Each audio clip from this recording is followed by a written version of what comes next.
The Hebrew term for anger is aph, a word that literally means nose. In ancient Hebrew thought, anger and the nose were inseparable.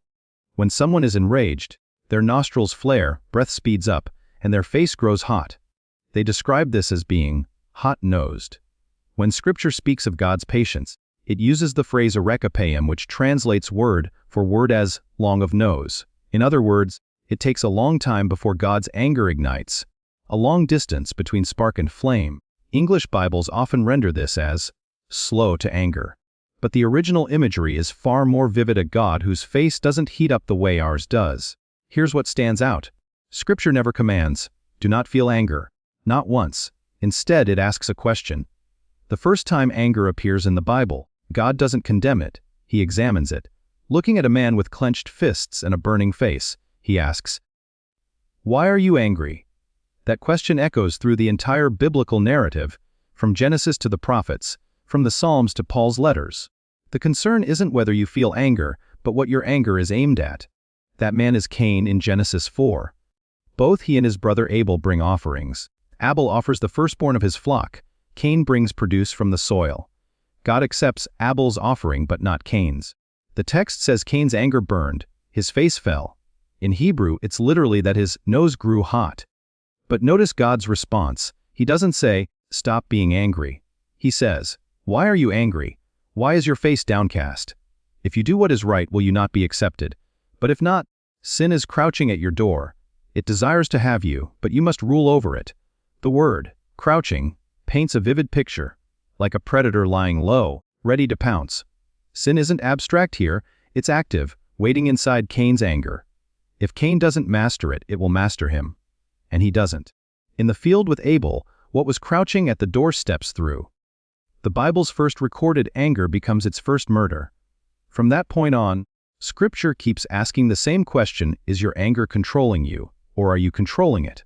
Later, the Fern John explains that Cain's anger wasn't really about Abel. It was about himself. Abel's righteousness exposed something Cain didn't want to face. His brother became the target, but the root was internal. Jesus picks up this thread in Matthew 5, connecting anger directly to murder. He doesn't wait for the act. He addresses the emotion behind it. Anger rarely stays fixed on its original cause. It shifts, finds easier targets, and if left unchecked, it eventually destroys something. The Hebrew Bible uses a rich vocabulary for anger. Aph appears over 200 times, often describing flaring nostrils. Another word, kema, refers to the inner heat, the boiling intensity beneath the surface. One is the outward expression, the other the internal furnace. There's also a verb meaning to burn, often paired with aph to describe anger igniting. Together, they paint a layered picture. Anger isn't one-dimensional. It has depth, progression, and movement. In the New Testament, Greek gives us two main terms: orge, a slow building, enduring anger, and thumos, a sudden burst of fury. Paul tells believers to put away both. Scripture treats anger not as a single feeling, but as a spectrum. So what about God's anger? The Bible speaks of it often, yet also calls him compassionate, merciful, and slow to anger. Exodus 34 reveals this balance. After Israel's rebellion with the golden calf, God declares his nature compassionate, gracious, and long of nose.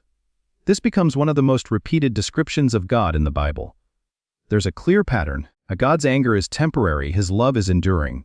His anger responds to injustice, idolatry, and oppression, not mood swings or ego. It's measured, purposeful, and never petty. Human anger, by contrast, is usually reactive and self-protective. Take Moses. Described as the most humble man on earth, he still falters.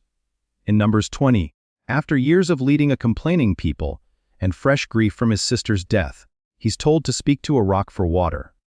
Instead, he lashes out, strikes it, and speaks in frustration. The miracle still happens, but Moses is rebuked. One moment of unrestrained anger costs him entry into the promised land. His anger didn't just change his actions, it distorted his hearing. He reverted to an old method instead of obeying the present instruction. That's what unchecked anger does, it drowns out what matters most. Contrast that with Jesus. In Mark 3, he looks at hardened hearts with both anger and grief at the same time. His anger isn't destructive, it leads to healing.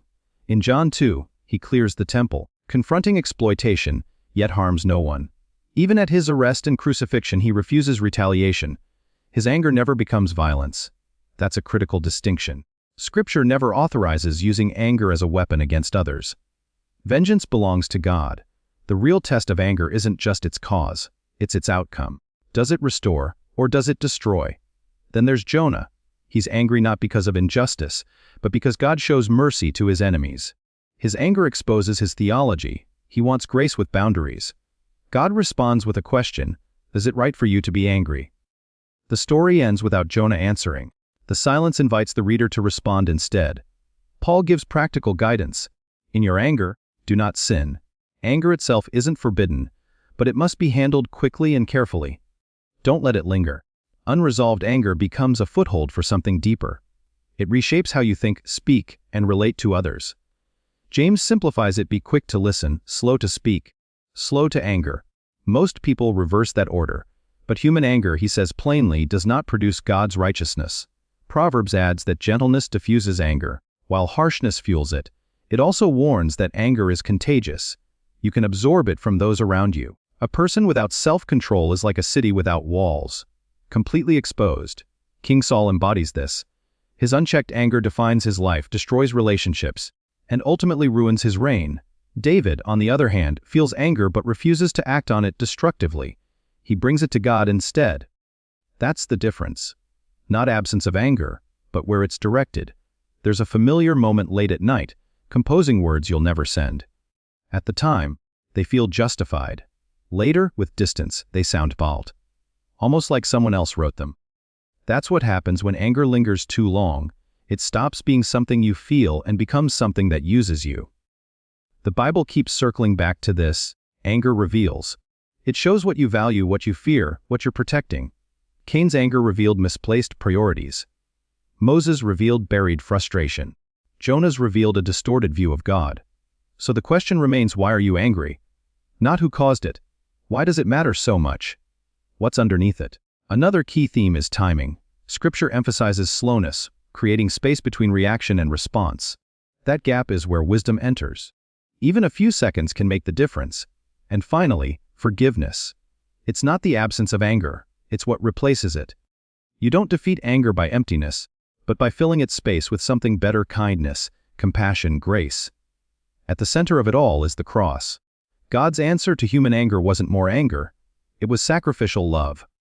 Christ bore what we couldn't willingly. Because of that, forgiveness becomes possible. Not because wrong doesn't matter, but because it's already been carried. The same nous that flares in anger is the one God first filled with breath in Genesis. Life came first. The question is what we do with it now. Will that breath be used to tear down or to restore?